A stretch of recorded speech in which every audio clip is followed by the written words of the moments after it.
Hi friends, എജു plus learning ക്ലാസ്സസിന്റെ പുതിയൊരു വീഡിയോയിലേക്ക് എല്ലാവർക്കും സ്വാഗതം. ഇന്ന് നമ്മൾ നോക്കാൻ പോകുന്നത് 9ാം ക്ലാസ്സിലെ 7ാമത്തെ ലെസൺ ആയിട്ടുള്ള മണലാരണ്യങ്ങളിലൂടെ എന്ന ലെസന്റെ ബാക്കിയുള്ള ഭാഗമാണ്. നമ്മൾ ആദ്യത്തെ ക്ലാസ്സിൽ പഠിച്ചു എന്താണ് മരുഭൂമി, രണ്ട് തരത്തിലുള്ള മരുഭൂമികൾ ഏതൊക്കെയാണ്, ഏതൊക്കെ സാഹചര്യത്തിലാണ് അത് രൂപം കൊള്ളുന്നത്, ഇന്ത്യയിൽ കാണപ്പെടുന്ന ഉഷ്ണ മരുഭൂമി ഏതാണ്, അത് എങ്ങനെ രൂപപ്പെട്ടു, അതിന്റെ അതിരുകൾ എന്തൊക്കെയാണ്, അതെല്ലാം നമ്മൾ പഠിച്ചു. ഇനി നമ്മുടെ ഉഷ്ണ മരുഭൂമിയായിട്ടുള്ള താർ മരുഭൂമിയിൽ കാണപ്പെടുന്ന പ്രധാനപ്പെട്ട ഭൂരൂപങ്ങളാണ് ഇന്ന് നമ്മൾ നോക്കാൻ പോകുന്നത്. അതിൽ രണ്ട് തരത്തിലുള്ള പ്രക്രിയയാണ് ഏത് ഭൂരൂപം രൂപം കൊള്ളുന്നതിനും കാരണമാകുന്നത്. അത് നമുക്കറിയാം, ഇറോഷനും ഡെപ്പോസിഷനുമാണ്. മലയാളത്തിലാണെങ്കിൽ അപരദനം എന്നും നിക്ഷേപണം എന്നും പറയാം. ഇറോഷനിലൂടെ രൂപം കൊള്ളുന്ന ഭൂരൂപങ്ങളും കാണാം, നിക്ഷേപണം അല്ലെങ്കിൽ ഡെപ്പോസിഷനിലൂടെ രൂപം കൊള്ളുന്ന ഭൂരൂപങ്ങൾ നമുക്ക് കാണാൻ സാധിക്കും. അങ്ങനെ മരുഭൂമിയിൽ ഈ രണ്ട് പ്രക്രിയ മൂലം ഉണ്ടാകുന്ന ഭൂരൂപങ്ങൾ ഏതൊക്കെയെന്നാണ് നമ്മൾ നോക്കുന്നത്. അപ്പൊ ഇവിടെ ആദ്യത്തെ അപരദന പ്രക്രിയയിൽ രണ്ട് തരത്തിലാണ് നമുക്ക് ഈ പാഠഭാഗത്ത് പഠിക്കാനുള്ളത്. ഒരുപാട് ഭൂരൂപങ്ങൾ ഈ രണ്ട് പ്രക്രിയയിലൂടെയും ഉണ്ടാകുന്നുണ്ടെങ്കിലും നമ്മുടെ 9ാം ക്ലാസ്സിലെ ടെക്സ്റ്റ് അനുസരിച്ച് വളരെ കുറച്ച് ഭൂരൂപങ്ങൾ മാത്രമേ പഠിക്കാനുള്ളൂ. അതിൽ ആദ്യത്തേതാണ് അപവഹനം അല്ലെങ്കിൽ ഡീഫ്ലേഷൻ. അപരദന പ്രക്രിയയിലെ രണ്ട് പ്രോസസ്സാണ് നമുക്ക് പഠിക്കാനുള്ളത്, അപവഹനം അല്ലെങ്കിൽ ഡീഫ്ലേഷൻ എന്നും രണ്ടാമത്തേത് അപഘർഷണം അല്ലെങ്കിൽ അബ്രാഷൻ. ഡീഫ്ലേഷൻ, അബ്രാഷൻ, അപവഹനം, അപഘർഷണം. ആദ്യം എന്താണ് അപവഹനം അല്ലെങ്കിൽ ഡീഫ്ലേഷൻ എന്ന് നോക്കാം. മരുഭൂമിയിലെ പ്രത്യേകതകളെല്ലാം നമുക്കറിയാം. മണൽ നിറഞ്ഞു കിടക്കുന്ന, പരന്ന് കിടക്കുന്ന വിശാലമായ പ്രദേശമാണ്. ഇങ്ങനെ വിശാലമായി പരന്നു കിടക്കുന്ന മരുഭൂമിയിൽ ശക്തമായ കാറ്റ് വീശും. ഈ ശക്തമായ കാറ്റ് എവിടെയും തടസ്സം നിൽക്കാനായിട്ട് ഒരു കെട്ടിടമോ ഒന്നുമില്ല, അതുകൊണ്ട് തന്നെ ശക്തമായ കാറ്റ് വീശും. ഈ ശക്തമായ കാറ്റ് ചുഴറ്റി വീശിക്കൊണ്ടാണ് വരുന്നത്. ഇങ്ങനെ ചുഴറ്റി വീശുന്ന കാറ്റ് ഈ വരണ്ട് കിടക്കുന്ന മണലിനെ എന്ത് ചെയ്യുന്നു? ഇളക്കിക്കൊണ്ട് മറ്റൊരു ഭാഗത്തേക്ക് കൊണ്ടുപോകുന്നു.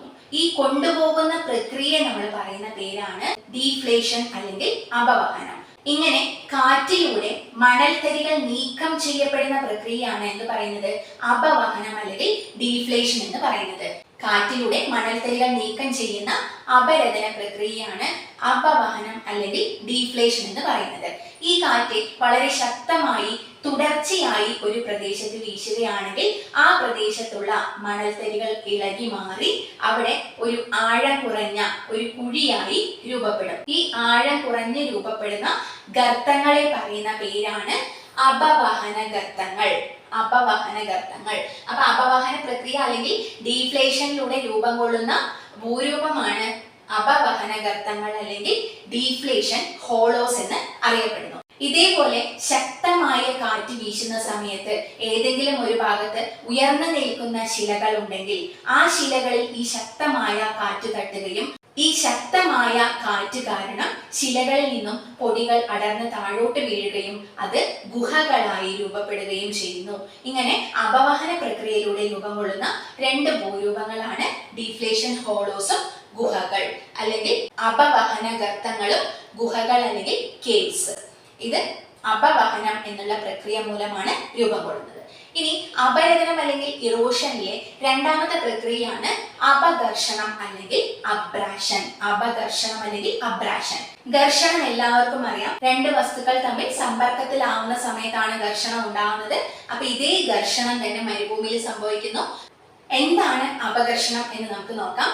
നമ്മൾ നേരത്തെ പറഞ്ഞിരുന്നു, മരുഭൂമിയിൽ ശക്തമായ കാറ്റ് വീശുന്നു. ആ കാറ്റ് വീശുന്ന സമയത്ത് കാറ്റ് എന്തിനേയും കൂടെ കൊണ്ടുപോകുന്നു? മണൽ തരികളെ കൂടെ കൊണ്ടുപോകുന്നുണ്ട്. മണൽ തരികൾ മാത്രമല്ല, കാറ്റിന്റെ ശക്തിക്കനുസരിച്ച് ചെറിയ ശിലാപദാർത്ഥങ്ങളെയും ഇത് വഹിച്ചു കൊണ്ടുപോകുന്നുണ്ട്. അങ്ങനെ വഹിച്ചു കൊണ്ടുപോകുന്ന ശിലാപദാർത്ഥങ്ങൾ എവിടെയെങ്കിലും ഉയർന്നു നിൽക്കുന്ന ശിലകളിൽ തട്ടി, അതായത് ശിലാപദാർത്ഥങ്ങൾ ഉയർന്നു നിൽക്കുന്ന ശിലാപദാർത്ഥങ്ങൾ അല്ലെങ്കിൽ പാറകളിൽ തട്ടി എന്ത് സംഭവിക്കുന്നു? ഘർഷണം സംഭവിക്കുന്നു. ഈ ഘർഷണം മൂലം അവിടെ എന്താ സംഭവിക്കുക? തേയ്മാനം സംഭവിക്കുന്നു. ഈ തേയ്മാനം സംഭവിക്കുന്ന അപരദന പ്രക്രിയയെ പറയുന്ന പേരാണ് അപഘർഷണം അല്ലെങ്കിൽ അബ്രാഷൻ. ശക്തമായി വീശിയടിക്കുന്ന കാറ്റ് മണൽ തരികളോടൊപ്പം ശിലാപദാർത്ഥങ്ങളെയും കൊണ്ടുവരുന്നു. ഈ ശിലാപദാർത്ഥങ്ങളും മണൽ തരികളും മരുഭൂമിയിൽ ഉയർന്നു നിൽക്കുന്ന ശിലകളിൽ തട്ടി അതിന് തേയ്മാനം ഉണ്ടാക്കുന്നു. ഇങ്ങനെ തേയ്മാനം ഉണ്ടാക്കുന്ന അപരദന പ്രക്രിയയെ പറയുന്ന പേരാണ് അപഘർഷണം അല്ലെങ്കിൽ അബ്രാഷൻ. അങ്ങനെ രൂപം കൊള്ളുന്ന ഒരു ഭൂരൂപമാണ് കൂൺ ശിലകൾ. ഇവിടെ ഒരു ശില അല്ലെങ്കിൽ ഒരു പാറ കഷ്ണം ഉയർന്നു നിൽക്കുന്നുണ്ടെങ്കിൽ കാറ്റ് എന്ത് ചെയ്യുന്നു? കാറ്റ് മണൽത്തരികളെ കൊണ്ടുവരുന്നു. അതിനൊപ്പം തന്നെ ശിലാപദാർത്ഥങ്ങൾ ഉണ്ടാവും. നമുക്കറിയാം കാറ്റിന് മണൽത്തരികളെ വഹിക്കാൻ വളരെ എളുപ്പമാണ്. അതുകൊണ്ട് തന്നെ മണൽത്തരികൾ ഏറ്റവും മുകളിലോട്ട് പറന്ന് മറ്റൊരു ഭാഗത്തേക്ക് പോകും. അതേസമയം ശിലാപദാർത്ഥങ്ങളാണെങ്കിൽ ശക്തമായ കാറ്റിന് മാത്രമാണ് അതിനെ വഹിച്ചു കൊണ്ടുപോകാൻ സാധിക്കുക. അപ്പൊ ആ ശക്തമായ കാറ്റ് ശിലകളുടെ വലുപ്പത്തിനനുസരിച്ച് അതിനെ ഉയർത്തും. അത് ഒരു നിശ്ചിത പരിധിവരെ മാത്രമേ അതിന് ഉയർത്താൻ സാധിക്കുള്ളൂ. അങ്ങനെ ഒരു നിശ്ചിത പരിധിവരെ മാത്രം ഉയരത്തിൽ എന്ത് സംഭവിക്കുന്നു? ഈ ഉയർന്നു നിൽക്കുന്ന ശിലകളിൽ ഈ കാറ്റ് കൊണ്ടുവരുന്ന ശിലാപദാർത്ഥങ്ങൾ തട്ടി തേയ്മാനം സംഭവിക്കുന്നു. ഇങ്ങനെ ഈ ശിലകൾക്ക് തേയ്മാനം സംഭവിച്ച് അത് ഒരു കൂണിന്റെ ഷേപ്പായിട്ട് മാറുന്നു. ഇങ്ങനെ കൂൺ രൂപത്തിൽ, കൂണിന്റെ ഷേപ്പിൽ രൂപം കൊള്ളുന്ന ശിലകളെയാണ് എന്ത് പറയുന്നത്? കൂൺ ശിലകൾ എന്ന് പറയുന്നത്. മഷ്റൂം റോക്ക് എന്ന് പറയും. മഷ്റൂം റോക്ക് അല്ലെങ്കിൽ കൂൺ ശിലകൾ എന്ന് അറിയപ്പെടുന്നു. ഇത് കുറെ കാലം കഴിയുമ്പോൾ ഇത് കൂണിന്റെ ആകൃതിയിൽ തന്നെ നിൽക്കണമെന്നില്ല. ഇത് തുടർച്ചയായി നടന്നുകൊണ്ടിരിക്കുന്ന സമയത്ത് ഇത് പല രൂപങ്ങളായിട്ട് മാറ്റം സംഭവിക്കും. ചിലപ്പോൾ മനുഷ്യന്റെ രൂപത്തിലുള്ള ശിലകളെല്ലാം ഇവിടെ കാണാനായിട്ട് സാധിക്കുന്നുണ്ട്. അപ്പൊ നമ്മളിവിടെ പഠിച്ചത് ഇറോഷൻ മൂലം അല്ലെങ്കിൽ അപരദനം മൂലം മരുഭൂമിയിൽ ഉണ്ടാകുന്ന ഭൂരൂപങ്ങളാണ്. രണ്ട് കാര്യങ്ങൾ നമ്മൾ പറഞ്ഞു. അപവഹനം അല്ലെങ്കിൽ ഡീഫ്ലേഷൻ, അപഘർഷണം അല്ലെങ്കിൽ അബ്രാഷൻ. അപവഹനം അല്ലെങ്കിൽ ഡീഫ്ലേഷനിലൂടെ രൂപം കൊള്ളുന്ന ഭൂരൂപങ്ങളാണ് അപവഹന ഗർത്തങ്ങൾ അല്ലെങ്കിൽ ഡീഫ്ലേഷൻ ഹോളോസ്, ഗുഹകൾ അല്ലെങ്കിൽ കേവ്സ്. അതേസമയം അപഘർഷണം അല്ലെങ്കിൽ അബ്രാഷനിലൂടെ രൂപം കൊള്ളുന്നതാണ് കൂൺശിലകൾ. ഇത് രണ്ടും ഏതിലാണ് വരുന്നത്? അപരദനം അല്ലെങ്കിൽ ഇറോഷണൽ പ്രോസസ്സിലാണ് വരുന്നത്. അടുത്തത് നിക്ഷേപണത്തിലൂടെ രൂപം കൊള്ളുന്ന ഭൂരൂപങ്ങൾ ഏതൊക്കെയെന്നാണ്. നമ്മൾ നേരത്തെ പറഞ്ഞു, മരുഭൂമിയിൽ ശക്തമായ കാറ്റ് വീശുന്നു. കാറ്റ് വീശുന്ന സമയത്ത് മണൽത്തരികൾ മാറ്റപ്പെടുന്നു. മണൽത്തരികൾ മാറ്റപ്പെട്ട് കഴിഞ്ഞാൽ അത് മറ്റൊരു സ്ഥലത്ത് കൊണ്ടുപോയി നിക്ഷേപിക്കണം. അങ്ങനെ നിക്ഷേപിക്കുന്ന സമയത്ത് രൂപം കൊള്ളുന്നതാണ് ഏത്? സാൻഡ് ഡ്യൂൺസ് അല്ലെങ്കിൽ മണൽക്കൂനകൾ. സാൻഡ് ഡ്യൂൺസ് അല്ലെങ്കിൽ മണൽക്കൂനകൾ രൂപം കൊള്ളുന്നത് നിക്ഷേപണ പ്രക്രിയയിലൂടെയാണ്. ഈ നിക്ഷേപണം എങ്ങനെയാണ് നടക്കുന്നത്? കാറ്റിന്റെ വേഗത എത്രയാണോ, അതിന്റെ ശക്തി എത്രയാണോ, അതിനനുസരിച്ച് ഈ മണൽത്തരികളെയും ശിലാപദാർത്ഥങ്ങളെയും അത് കൊണ്ടുപോകുന്നു. ശക്തി കുറയുന്നതിനനുസരിച്ച്, വേഗത കുറയുന്നതിനനുസരിച്ച് അത് ശിലകളുടെ വലിപ്പത്തിനനുസരിച്ചും മണൽത്തരികളുടെ വലിപ്പത്തിനനുസരിച്ചും താഴോട്ട് വീഴുന്നു. ഈ താഴോട്ട് വീണ് നിക്ഷേപിക്കപ്പെട്ട് അതൊരു മണൽ കൂനയായി മാറുന്നു. അങ്ങനെയാണ് സാൻഡ് ഡ്യൂൺസ് അല്ലെങ്കിൽ മണൽ കൂനകൾ രൂപം കൊള്ളുന്നത്. ഇങ്ങനെ പല രൂപത്തിലുള്ള മണൽക്കൂനകൾ നമുക്ക് കാണാനായിട്ട് സാധിക്കും. ഇവിടെ ഞാൻ അതിന്റെ രൂപങ്ങൾ വരച്ചു വെച്ചിട്ടുണ്ട്. ആ ടെക്സ്റ്റ് ബുക്കിലെ പിക്ചേഴ്സും കൂടെ സൈഡിൽ കൊടുക്കാം. അപ്പൊ ശ്രദ്ധിച്ച് നോക്കാം. ആദ്യത്തെ ചിത്രത്തിൽ നിങ്ങൾക്ക് കാണാം ചന്ദ്രക്കലയുടെ ആകൃതിയിലുള്ള മണൽ രൂപങ്ങൾ. ചന്ദ്രക്കലയുടെ ആകൃതിയിൽ മണൽ മേടുകൾ അല്ലെങ്കിൽ സാൻഡ് ഡ്യൂൺസ് രൂപം കൊള്ളുന്നു. ഈ ഒരു ഭാഗത്ത് നിന്ന്, അതായത് ഇവിടെ നിന്നും കാറ്റ് വീശുന്ന സമയത്ത് കാറ്റിന്റെ ശക്തിയും വേഗതയും കുറയുന്നതിനനുസരിച്ച് ഇവിടെ മണൽത്തരികൾ നിക്ഷേപിക്കപ്പെടുന്നു. ഇങ്ങനെ നിക്ഷേപിക്കപ്പെടുന്ന മണൽത്തരികൾ കുന്നുകൂടി എന്തായി വരുന്നു? മണൽ കൂനകളായി രൂപം കൊള്ളുന്നു.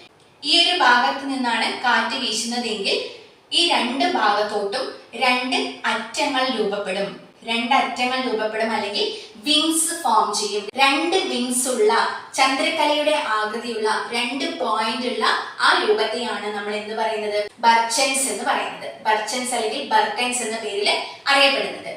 അതേസമയം മറ്റൊന്നാണ് സീഫുകൾ എന്ന് പറയുന്നത്. സീഫുകളുടെ പ്രത്യേകത ഇതേ ഡയറക്ഷനിൽ തന്നെയായിരിക്കും വിൻഡ് അല്ലെങ്കിൽ കാറ്റ് വീശുന്നത്. ഇങ്ങനെ കാറ്റ് വീശുന്ന സമയത്ത് ഒരു ഭാഗത്ത് മാത്രം അറ്റം കാണപ്പെടുന്നു. ഈ ഒരു ഭാഗത്ത് മാത്രം അറ്റം കാണപ്പെടുന്നു. മറ്റൊരു ഭാഗത്ത് വളരെ നീണ്ടു കിടക്കുന്ന മണൽക്കൂനയാണ് കാണപ്പെടുന്നത്. ഒരു ഭാഗത്ത് മാത്രം അറ്റം കാണപ്പെടുന്ന അല്ലെങ്കിൽ ഈ ബർച്ചൻസിന്റെ പൂർണ്ണമായും രൂപപ്പെടാത്ത മണൽക്കൂനകളെ പറയുന്ന പേരാണ് സീഫുകൾ. ഇനി നെക്സ്റ്റ് പറയുന്നത് പാരാബോളിക് ആണ്. പാരാബോളിക് മണൽക്കൂനകൾ എന്ന് പറഞ്ഞു കഴിഞ്ഞാൽ ഈ ബർച്ചൻസിന്റെ നേരെ ഓപ്പോസിറ്റ് ആണ്. ബർച്ചൻസിന്റെ ഭാഗത്ത് ഇവിടെയായിരിക്കും മണൽക്കൂനകളുടെ ഉയരം കൂടുതലായിട്ട് കാണപ്പെടുന്നത്. ഉയരം കൂടുന്നത് ഈ കാറ്റ് വരുന്ന ആ ദിശയുടെ ഭാഗത്തായിരിക്കും. കാറ്റിന് ഓപ്പോസിറ്റ് ഉള്ള ഭാഗത്ത് ഉയരം കുറവായിരിക്കും. അതേസമയം പാരാബോളിക് ആണെങ്കിൽ ഈ പാരാബോളിക് മണൽക്കൂനകൾ രൂപം കൊള്ളുന്നത് പാർഷ്യലി വെജിറ്റേറ്റീവ് ആയിട്ടുള്ള, അതായത് അവിടെയായിട്ട് ചില മരങ്ങളോ ചെടികളോ ഒക്കെ കാണാൻ സാധിക്കുന്ന ഭാഗത്ത് രൂപം കൊള്ളുന്നതാണ് പാരാബോളിക് മണൽക്കൂനകൾ. ഇതിന്റെ പ്രത്യേകത എന്ന് പറയുന്നത് ഇതിന്റെ ബർച്ചൻസിന്റെ നേരെ ഓപ്പോസിറ്റ് ആയിരിക്കും പാരാബോളിക് മണൽക്കൂനകൾ. ഇവിടെ കാറ്റിന്റെ ദിശ വരുന്നത് ഈ ഭാഗത്ത് നിന്നാണ്, അതായത് ബർച്ചൻസിന് നേരെ ഓപ്പോസിറ്റ് ആയി ഫോം ചെയ്യുന്നതാണ് പാരാബോളിക് മണൽക്കൂന എന്ന് പറയുന്നത്. അവിടുത്തെ പ്രത്യേകത എന്ന് പറയുന്നത് അവിടെയായിട്ട് ചെടികളോ മരങ്ങളോ കാണാൻ സാധിക്കും, അതായത് പാർഷ്യലി വെജിറ്റേറ്റീവ് ആയിട്ടുള്ള ഏരിയാസിലാണ് പാരാബോളിക് മണൽക്കൂനകൾ കാണപ്പെടുന്നത്. പാരാബോളിക് മണൽ മേടുകളിൽ ഇവിടെ ചെടികൾ തടസ്സം നിൽക്കുന്നത് കൊണ്ടാണ് ഇങ്ങനെ ഓപ്പോസിറ്റ് ആയിട്ട് ഫോം ചെയ്യുന്നത്. ബർച്ചൻസിന് നേരെ ഓപ്പോസിറ്റ് ആയിട്ടാണ് ഇത് ഫോം ചെയ്യുന്നത്. ഇനി അടുത്തത് ട്രാൻസ്വേഴ്സ് അല്ലെങ്കിൽ അനുദൈർഘ്യ മണൽമേടുകൾ, ലോഞ്ചിറ്റ്യൂഡിനൽ അല്ലെങ്കിൽ രേഖീയ മണൽമേടുകൾ. ഇതിന്റെ പ്രത്യേകത എന്ന് പറയുന്നത് കാറ്റിന് പെർപെൻഡിക്കുലർ ആയിട്ട്, കാറ്റ് വീശുന്ന ഡയറക്ഷന് പെർപെൻഡിക്കുലർ ആയിട്ട് ഫോം ചെയ്യുന്നതാണ് ഇത് ട്രാൻസ്വേഴ്സ് സാൻഡ് ഡ്യൂൺസ് അല്ലെങ്കിൽ അനുദൈർഘ്യ മണൽമേടുകൾ എന്ന് പറയുന്നത്. ഇവിടെയാണെങ്കിൽ കാറ്റിന്റെ അതേ ദിശയിൽ തന്നെയാണ് അത് ലോഞ്ചിറ്റ്യൂഡിനൽ അല്ലെങ്കിൽ രേഖീയമായ രീതിയിൽ രൂപം കൊള്ളുന്ന മണൽക്കൂനകളാണ്. ഇത് രണ്ടിന്റെയും പ്രത്യേകത എന്ന് പറയുന്നത് മണലിന്റെ നിക്ഷേപം വളരെ കുറഞ്ഞ പ്രദേശങ്ങളിൽ രൂപം കൊള്ളുന്ന രണ്ട് തരത്തിലുള്ള മണൽക്കൂനകളാണ് അനുദൈർഘ്യം അല്ലെങ്കിൽ ട്രാൻസ്വേഴ്സ്, രേഖീയം അല്ലെങ്കിൽ ലോഞ്ചിറ്റ്യൂഡിനൽ സാൻഡ് ഡ്യൂൺസ് എന്ന് പറയുന്നത്. ഇത് വളരെ ദൂരത്തിൽ, ഒരുപാട് ദൂരം നീണ്ടു കിടക്കുന്ന മണൽക്കൂനകളാണ് അനുദൈർഘ്യവും രേഖീയവുമായിട്ടുള്ള ട്രാൻസ്വേഴ്സ് അല്ലെങ്കിൽ ലോഞ്ചിറ്റ്യൂഡിനൽ സാൻഡ് ഡ്യൂൺസ്. ഇത് കൂടാതെ, ഇത്രയാണ് ടെക്സ്റ്റിലുള്ളത്, ഇത് കൂടാതെ സ്റ്റാർ ഷേപ്പില്, സ്റ്റാറിന്റെ രൂപത്തിലും മണൽക്കൂനകൾ രൂപപ്പെടാറുണ്ട്. അത് കാറ്റിന്റെ ദിശ പല ഭാഗത്തു നിന്ന് വരുന്ന പ്രദേശങ്ങളിലാണ് ഇങ്ങനെ സ്റ്റാറിന്റെ രൂപത്തിലെ മണൽക്കൂനകൾ രൂപം കൊള്ളുന്നത്. അപ്പൊ നമുക്ക് ഒന്നുകൂടെ നോക്കാം. മരുഭൂമിയിൽ, പ്രത്യേകിച്ചും ഉഷ്ണ മരുഭൂമി ആയിട്ടുള്ള താർ മരുഭൂമിയിൽ കാണപ്പെടുന്ന ഭൂരൂപങ്ങളാണ് നമ്മൾ പഠിച്ചത്. അതിൽ രണ്ട് പ്രക്രിയയിലൂടെയാണ് ഭൂരൂപങ്ങൾ എല്ലാ ഭാഗത്തും ഉണ്ടാകുക. അത് നമ്മൾ പഠിച്ചതാണ് അപരദനം അല്ലെങ്കിൽ ഇറോഷൻ, നിക്ഷേപണം അല്ലെങ്കിൽ ഡെപ്പോസിഷൻ. ഈ രണ്ട് പ്രോസസ്സിലൂടെയാണ് ഭൂരൂപങ്ങൾ ഉണ്ടാകുന്നത്. അതിൽ അപരദനത്തിൽ രണ്ട് പ്രക്രിയകൾ നമ്മൾ പഠിച്ചു. അപവഹനം അല്ലെങ്കിൽ ഡീഫ്ലേഷൻ. അപവഹനം അല്ലെങ്കിൽ ഡീഫ്ലേഷൻ പ്രകാരം രൂപം കൊള്ളുന്ന മരുഭൂമിയിലെ ഭൂരൂപങ്ങളാണ് ഗർത്തങ്ങളും ഗുഹകളും, അതായത് ഡീഫ്ലേഷൻ ഹോളോസും കേവ്സും. അടുത്ത പ്രക്രിയയായിരുന്നു അപഘർഷണം അല്ലെങ്കിൽ അബ്രാഷൻ എന്ന് പറയുന്നത്. ഇതിലൂടെ രൂപം കൊള്ളുന്നതാണ് കൂൺശിലകൾ അല്ലെങ്കിൽ മഷ്റൂം റോക്സ്. അതിനുള്ള കാരണമൊക്കെ നമ്മൾ പറഞ്ഞതാണ്. ഇനി നിക്ഷേപണ പ്രകാരം രൂപം കൊള്ളുന്നതാണ് മണൽമേടുകൾ. നിക്ഷേപണത്തിലൂടെ മരുഭൂമിയിൽ രൂപം കൊള്ളുന്നതാണ് മണൽമേടുകൾ അല്ലെങ്കിൽ സാൻഡ് ഡ്യൂൺസ് എന്ന് പറയുന്നത്. ഇത് പല രൂപത്തിലും പല ആകൃതിയിലും പല വലുപ്പത്തിലും കാണാൻ സാധിക്കുന്നുണ്ട്. ഇങ്ങനെ രൂപം കൊള്ളുന്നതിൽ ഏറ്റവും പ്രധാനപ്പെട്ടത് ബർച്ചൻസ് ആണ്. അത് ചന്ദ്രക്കലയുടെ ആകൃതിയിൽ കൃത്യമായ രണ്ട് അറ്റമുള്ള അല്ലെങ്കിൽ രണ്ട് വിങ്സ് ഉള്ള ചന്ദ്രക്കലയുടെ ആകൃതിയിലുള്ള മണൽക്കൂനകളെയാണ് ബർച്ചൻസ് അല്ലെങ്കിൽ ബർക്കൻസ് എന്ന് പറയുന്നത്. അതേപോലെ ഇതിന്റെ പകുതി, ഒരു ഭാഗം മാത്രം അറ്റമുള്ളതും ഒരു ഭാഗം നീണ്ടു കിടക്കുന്നതുമായിട്ടുള്ള സാൻഡ് ഡ്യൂൺസ് അല്ലെങ്കിൽ മണൽക്കൂനകളെയാണ് സീഫുകൾ എന്ന് പറയുന്നത്. ബർച്ചൻസിന് നേരെ ഓപ്പോസിറ്റ് ഉള്ള, അതായത് പാർഷ്യലി വെജിറ്റേറ്റീവ് ആയിട്ടുള്ള, സസ്യങ്ങളാൽ പാതി മൂടപ്പെട്ട രീതിയിൽ രൂപം കൊള്ളുന്ന മണൽക്കൂനകളാണ് ഇത് പാരാബോളിക് മണൽക്കൂനകൾ എന്ന് പറയുന്നത്. ട്രാൻസ്വേഴ്സ് അല്ലെങ്കിൽ അനുദൈർഘ്യ മണൽക്കൂനകൾ രൂപം കൊള്ളുന്നത് കാറ്റിന്റെ ദിശയ്ക്ക് പെർപെൻഡിക്കുലർ ആയിട്ടാണ് രൂപം കൊള്ളുന്നത്. ലോഞ്ചിറ്റ്യൂഡിനൽ അല്ലെങ്കിൽ രേഖീയ മണൽക്കൂനകൾ രൂപം കൊള്ളുന്നത് കാറ്റിന്റെ അതേ ദിശയിലാണ്. ഇത് രണ്ടും ഒരുപാട് ദൂരം നീണ്ട് ഇതേ രൂപത്തിൽ കാണപ്പെടുന്ന മണൽക്കൂനകളാണ് ഇത് രണ്ടും. അതുപോലെ മണലിന്റെ അളവ് വളരെ കുറവായതുകൊണ്ട് തന്നെ ഈ രണ്ട് മണൽക്കൂനകളുടെയും ഉയരം വളരെ കുറവായിരിക്കും. താരതമ്യേന മറ്റുള്ളതിനെ അപേക്ഷിച്ച് ഉയരം വളരെ കുറഞ്ഞ മണൽക്കൂനകളാണ്. ഇത്രയാണ് നമുക്ക് പ്രധാനമായും മരുഭൂമിയിൽ രൂപം കൊള്ളുന്ന ഭൂരൂപങ്ങളെ കുറിച്ച് പാഠഭാഗത്ത് പഠിക്കാനുള്ളത്. ഇതിൽ കൂടുതൽ ഭൂരൂപങ്ങൾ മരുഭൂമിയിൽ ഉണ്ടാകുന്നുണ്ട്, അത് നമുക്ക് പഠിക്കാനില്ല. അപ്പൊ ഇത്രയും നേരം നമ്മൾ പറഞ്ഞത് ഭൂരൂപങ്ങളാണ്. ഈ ഭൂരൂപങ്ങൾ മണലുമായി ബന്ധപ്പെട്ടതാണ്. മരുഭൂമി എന്ന് പറയുമ്പോൾ മണൽ മാത്രമല്ല കാണപ്പെടുന്നത്, ചില പ്രദേശങ്ങളിൽ മരുപ്പച്ചയും കാണപ്പെടാറുണ്ട്. ഈ മരുപ്പച്ചകൾ രൂപം കൊള്ളുന്നത് ശുദ്ധജല സ്രോതസ് അല്ലെങ്കിൽ ഭൂഗർഭ ജലത്തിന്റെ സാന്നിധ്യമുള്ള പ്രദേശങ്ങളിലാണ് മരുപ്പച്ചകൾ കാണപ്പെടുന്നത്.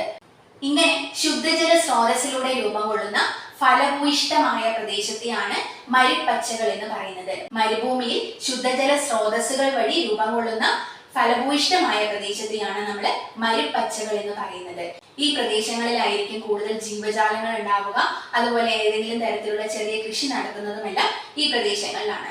അങ്ങനെ ഈ പ്രദേശത്ത് കൃഷി ചെയ്യുന്ന പ്രധാനപ്പെട്ട വിളകളാണ് പരുത്തി, നാരക ഇനത്തിലുള്ള നാരകത്തിന്റെ ഇനത്തിൽപ്പെട്ട സസ്യങ്ങള്, അതുപോലെ ചോളം, ഗോതമ്പ്, പഴവർഗ്ഗങ്ങൾ.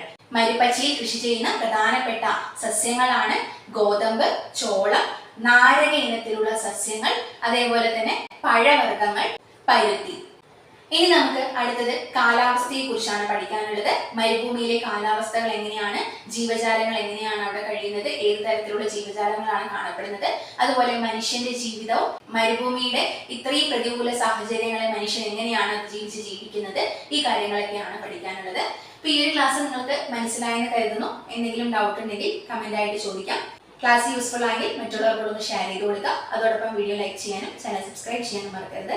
നിങ്ങളുടെ അഭിപ്രായങ്ങൾ കമന്റിലൂടെ അറിയിക്കുക. നമുക്ക് മറ്റൊരു ക്ലാസ്സുമായി കാണാം. Thank you.